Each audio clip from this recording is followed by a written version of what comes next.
Welcome to Authentic Living with Roxanne, a place where we have conscious conversations about things that really matter in our lives. And now, here's your host, Roxanne Derhaj.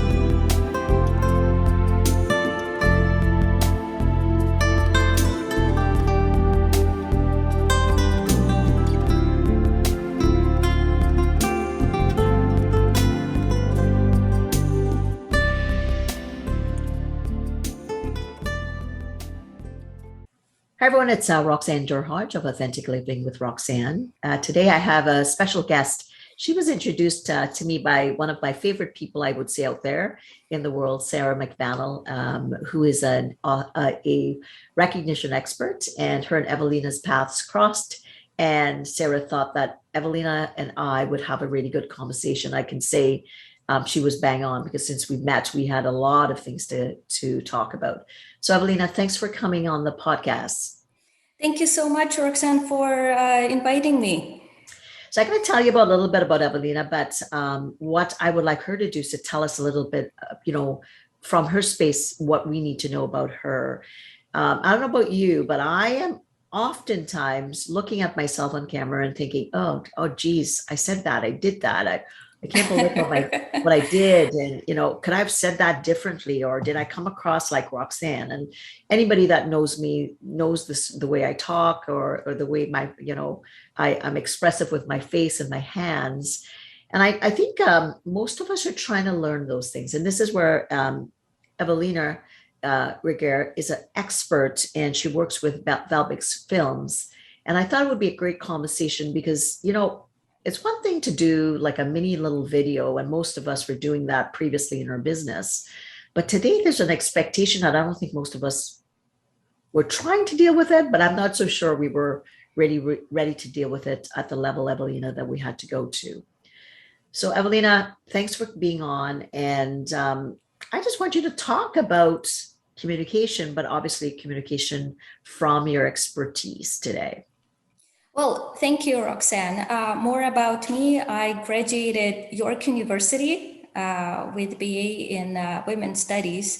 And throughout my career, I've been working from sales to administration to marketing, which has greatly helped me in the work that I do today at Velbix Films. Back in 2018, when I started to work at Velbix, I've never thought that I'll be working through the pandemic. We've already had clients who were getting ready for filming and me going out to help with the production process. And then everything froze. The film production has never really shut down, but we had to take into consideration, people's comfort level and the restrictions that would come into place. And this is where we had to be really authentic and understanding, because it's important to continue to keep the relationships with our clients. The main obstacle I would say that we would, come across was to be able to maintain the communication and to continue to network. I am an active networker. I love to meet with people face to face, but for me, it was quite an adjustment to go from face-to-face meetings to virtual. But I'm extremely grateful that over this period of time, I was able to build my network, meet a lot of people around the world. And I've never been so active on LinkedIn before. Right. This is my number one go-to business network site. So, and I would say that, I think of myself, and I'm, the type of a bit of an extrovert, I would say. I get my energy from being around people. Mm-hmm. And, I would say that because I was doing the podcast, I didn't particularly like being on camera, but after a while, what happens is because, as you know, I do these podcasts four times a month. and I've been doing it for about 3 years. So after a while, you have no choice but to get comfortable. But sometimes I would look back, and I don't know if this is typical. I would say, "Oh no, you didn't say that," or um, "You could have delivered that differently." So you kind of second guess yourself when you're on video. Do you think that most people do that, Evelina? And how do you help people when they have a message, they're passionate about their message, but they're kind of micromanaging every nuance of a video? Well, I work with a very, passionate and dedicated team. The remote option was always there. And it kind of came up during one of our discussions. Why not offer it to clients and include it into one of our packages? Because people have stories that they can share all the time, and with limitations in place and not being able to go out, we were helping them, kind of by letting them know that they could still continue with the story telling. Yeah. So it's just you're trying to get them. I know when I am better actually, Evelina, when I don't think about the camera. I'm just kind of pretending that you're right here. And then I get more comfortable, right? I can tell you that I struggled with that for a lot of years though, because I was thinking, oh, should I be looking there, or where should I be? Okay, where's Evelina? And, versus just kind of focusing and saying, if Evelina were in front of me, this is how I do it. And I'm curious to hear what you'd say of that. How would I be talking? I try to pretend that I'm conversating with you right in front of me. Not that you're not in front of me, but you're in front of me in front of a screen. Yes. And I think a lot of us get so focused on, oh my God, where's the screen? I don't want to look at myself because then I get defocused. I want to look at Evelina, but then I want to look into the camera. And that kind of that's a lot of moving parts, right? To set, and then to try to, what did I say I was going to say again? And to come across like, I'm being authentic and I'm being real and I'm making sense. That's a lot of parts that I found very difficult. We kind of, we tell people, don't look at the camera, just let's pretend we're sitting at a coffee shop, drinking coffee and talking. Right. That's what I'm doing with you right now. And I think by default, what's happened to me, because I've been forced to be in front of this camp, not forced, I'm joking, but because I sit in front of this so often, doing the podcast, but also with my clients, right, coaching, what happens after a while, because I've been doing it so much, I don't think about it now because I think, oh, I've got, several podcasts today and a couple of coaching calls. So after a while, I just go from one to one. So repetition, you're saying, is something that helps. So think I'm in a conversation with, Evelina, and, eventually I hope to meet you in person.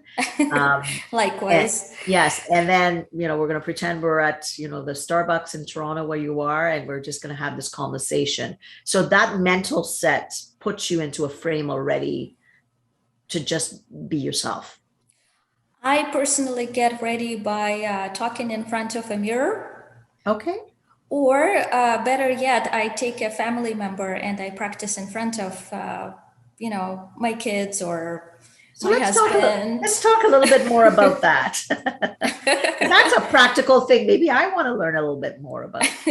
So what do you do? Like you get dressed the way you want to be presented on camera and stuff like that. And then do you kind of go through what you're going to discuss in front of the camera? Do you have some bullet points? Are you looking, to make sure, is my hair in place? Is that, what kind of things are you doing, and what are you practicing in the mirror? I dress business casual every single day, whether I am on camera or not, because I'm doing Zoom meetings, on regular basis. Right. Whether it's with clients or business events. For me, it's really important to kind of feel myself like I'm in an office right away. I'm working. We're all working mostly from home these days. Right. And to me, it's important to set apart the work environment and home environment. Mm-hmm. Mm-hmm. And what I do is I write out what I'm going to speak about. Mm-hmm. And I practice that. I go over the text. But to be honest, when I am in action, I speak from the heart. Okay.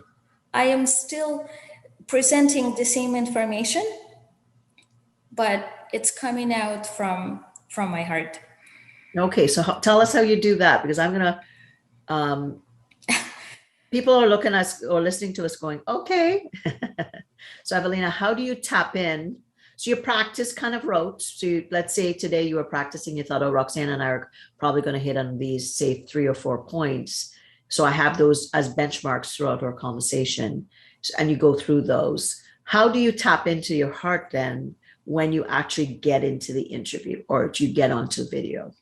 It's important for me to send out the message to people that even if we are,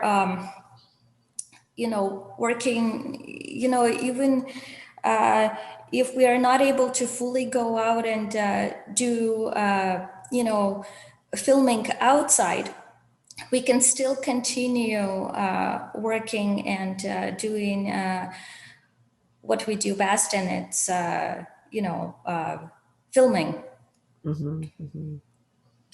So I'm gonna go to the I know with myself, I talk about authentic leadership, and I talk about leaders being aware of themselves, right? Kind of that internal work. What's my leadership story? What are some of my core fundamental values about the way I lead?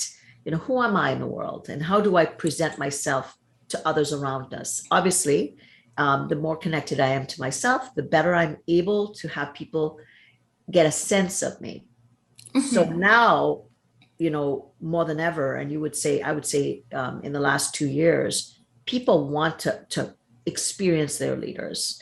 And the vein that they have is mostly video based on how we've had to work. So a lot of, I would say, naturally leaders have some capacity, but that whole element of connecting to their heart is something that they would have to work on. Exactly. And when we work with potential clients, we tell them that, let's say you have a website with text, but what is really your story? Yeah. What are you really trying to get out there? What's your message? Mm-hmm. And let's talk about, doing a video for your company where, we are always in a rush. Mm-hmm. We lead busy lives. And for myself, I'd rather take 2 minutes to watch a video on any company rather than read. And to me, that 2 minutes will tell me, what the company is about and who the person is leading that company. And that's what we're trying to, let people know, that video has become an important part of our lives.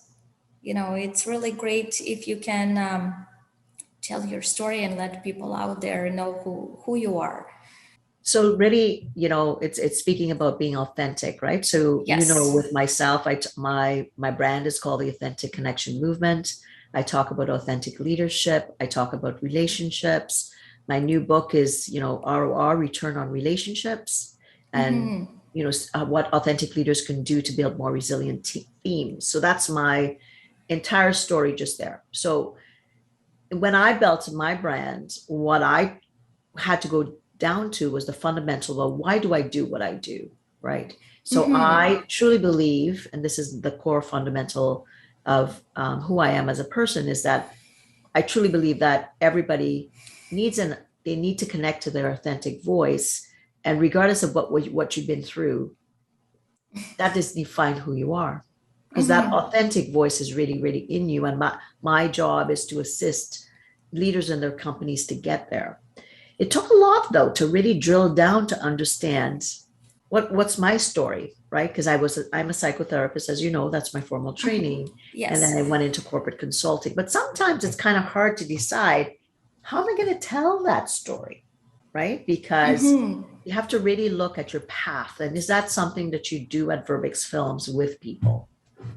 Well, we take our time because not everybody is comfortable in front of the camera. And due to COVID, we have a lot of clients who are on hold in terms of filming because they're taking their time with updating their websites and business in general, and waiting for hopefully COVID to pass so that they can go back to filming with us.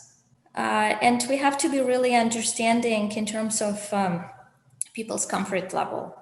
Also, during this time, we've taken time to lower our prices with understanding that financial constraints and burdens came into the place also. And we have students working with us right now from Ryerson University, starting this year, and they're helping actively with script writing, editing, and hopefully they'll be able to go out to film soon as well. Nice, nice. So let's go back again to leadership and leaders all the way up to down to middle management, or even I would say any employee, right? Yes. But clearly, I would say that if you're doing videos, you're probably doing it more with leaders or owners of companies to get their brand recognition out there. What are Yes. some things that some quick tips that you can give them for them to start, even if let's say they want to come to a company like Velbix with time to get ready, even prior to coming in to see someone like yourself? Well, we always, the first time we speak with, potential clients, we are first of all trying to understand what they're looking for in terms of video, how and where they want to integrate it. And then in order for them to prepare, we ask them to write out a storyboard. Just to sit down and write their story out, and then prepare. We help as well, but we ask if they can, prepare a script of what they would like to speak about. Okay. And then that will help us to kind of look into their story, what they're trying to get out there, and then we go from there. And of course, we need to, ahead of time, once the client is ready, to find a proper location, equipment, and see the location site 1 or 2 days beforehand so that we can get a visual and don't have to, last minute, to rush and not know what we're doing. Right, right. The best way is for both the client to prepare and from our side as well. So what are some things people can just, let's say they're not there at that point yet, but they still put out videos out there right now. So they're trying to kind of, get to the point where they're getting a little bit better. Like, so weekly, I put out videos every week on my snippets of this podcast. So one will go out the Wednesday before when the podcast goes out. Let's say I'm, thinking about preparing a video. Yes. What are some core little things? I know it has to be very short, generally if it's on LinkedIn. We try to keep it very short. Is there any kind of guidance that you would give someone, say, looking to put something up on LinkedIn in reference to, my brand?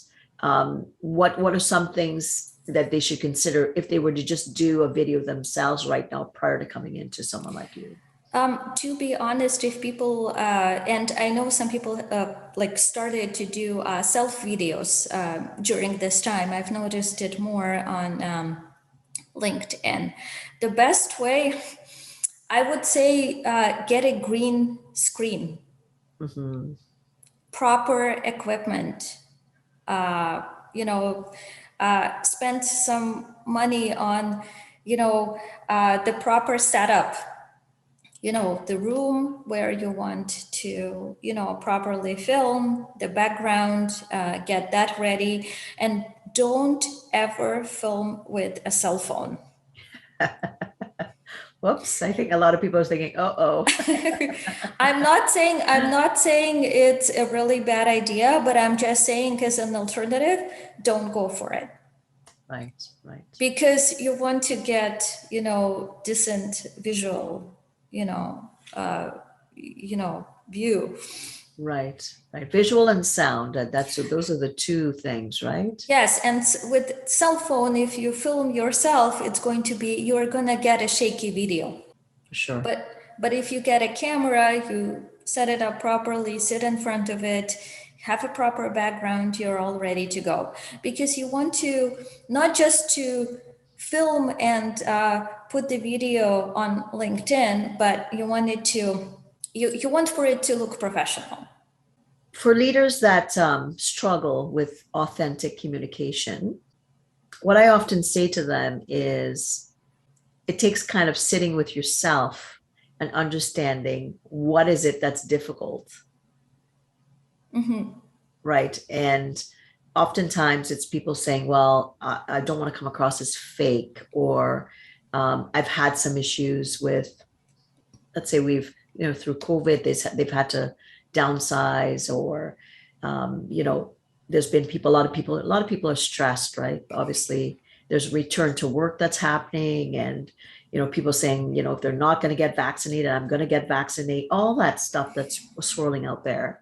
So leaders I think some of that, they have so much coming at them that I'm going to say they're a bit fearful at times, right? Because they're trying to be authentic, want things to be better, but there's been a lot of stuff that's happened. So again, are there some things that they can again do to get ready other than being in front of the camera? Pitching, like you said, I'm going to try that with my son and see how well that works. Talking to a family member. Is there any other things that you would suggest that they do other than writing out what they want? What about just being uncomfortable on camera? You said just go from the heart. Is there anything that you would suggest that helps them to go from that space? I would say that maybe they can start off from just, sit in front of the camera. Don't turn it on, but, just take the camera, sit in front of it, and just talk as if you're by yourself, in the room that no one is there. Like, what would you say? Mm-hmm. Like, what is your message? What would you like people to know about your brand, about yourself? What do you do? It depends. It depends on the people. I'm a shy person myself. Mm-hmm. What I do before speaking is I either go for a walk. Okay. I read a book, or I take my kids to camp like I did this morning, and I sing songs and I just relax. Yeah. I refocus. I focus on something that I love doing, and I bring it with me into the podcast or business event. I start off with humor as well. Yes. So we call that state dependent, right? So, kind of, you can change your state relatively quickly. Yes. So, I often do that when I coach with someone, right? Like, quickly think of, the funniest thing that happened in the last month. Okay. Can you bring up that image? Tell me what you're experiencing in your body. What are your thoughts and your feelings? And then you can ground it in your body. So trying to think of a bit of a ritual is then what you're saying. Exactly. To bring you into that moment based on the message that you're trying to deliver. So if mine is about levity, I might think of something funny, but if it's about maybe something serious, let's say, someone's passed away, a family member's passed away from COVID, and you're delivering a message, there's going to be a sense of a bit of somberness that you're going to bring to that message as well. Versus if you have to, make some cuts in some arena to benefits or whatever. So thinking of the delivery of the message helps you prep accordingly, is what you're saying. Mm-hmm. Okay. You have to be authentic and understanding towards yourself. That will help you to be authentic and bring that out forward to other people. Absolutely. I often say that to people, like, if you're really telling a story and you're really not feeling it yourself, it shows, right? Versus, Exactly. I say to people, okay, think of Christmas morning when you're a kid, right? Like, what was that like? And you see people's face light up, or what was a childhood game that you played, right? And you'd play for hours and hours and hours, right? When you were a kid. And then obviously you see people light up. All of a sudden they have that memory because we embodied it in our body, right? So I think that's fantastic. So just thinking it through, what is the message? How do I have to prep? And what's the ritual and learn about yourself? Like, to your point, if you're not doing it a lot, you're not going to know. But like I said, when I started compared to now, I'm sure if I look back at my previous videos, I'd cringe. And but now I just not pretend. I think, okay, well, this is kind of how I look. This is how I talk. This is how I use my hands. And then I just tried to focus on the fact about who's in front of me. And really, I want to know, more about your message and who you are, Evelina. And I get lost in it as well. So maybe that's what you mean about coming from the heart. I am a very passionate person. I am dedicated to what I'm doing. I love not just marketing, but I love to connect with people. I first of all, not it's just not about it's about the connection, but it's understanding where people are coming from.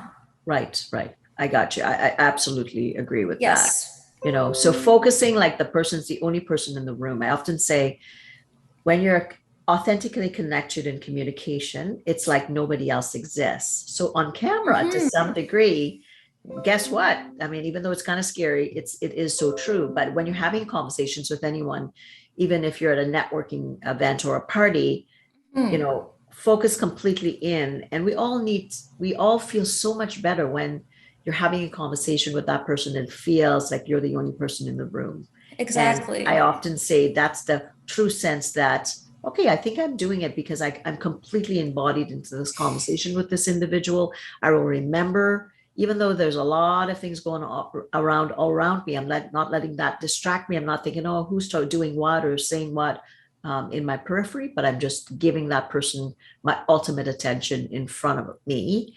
And then hopefully that person resonates with me. They're connected more to me. And then we have a better kind of connection, just overall, something that I'm going to remember, and hopefully the other person will remember as well. Yes, and I always take the time when I speak with people.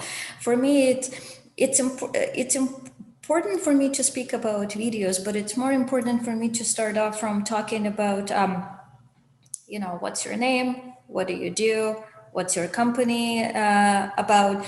Start from afar, and then move towards where you are in terms of videos. Have you thought about it? So I'm giving people a chance to let me know, where they are in the process and where they see video for their company, if they see it. Absolutely. Absolutely. I try not to push them into, oh, I'm a marketing coordinator at Velbix Films, and okay, here we go, let's do videos. No, Yeah, it doesn't work. It doesn't work that way. It disconnects people, right? They want to know who Evelina is first, and then Exactly. eventually they tell you the story, right? Exactly. And that's what I want to do, is to learn the story of the person I'm speaking with. And then after a while, we can get into the logistics and start talking about, oh, have you thought about, videos, or have you done videos before? And that's where we start from. I'm trying for the person to open up a bit more, and then we get into talking about videos. Again, you have to be understanding and authentic in terms of people's comfort level.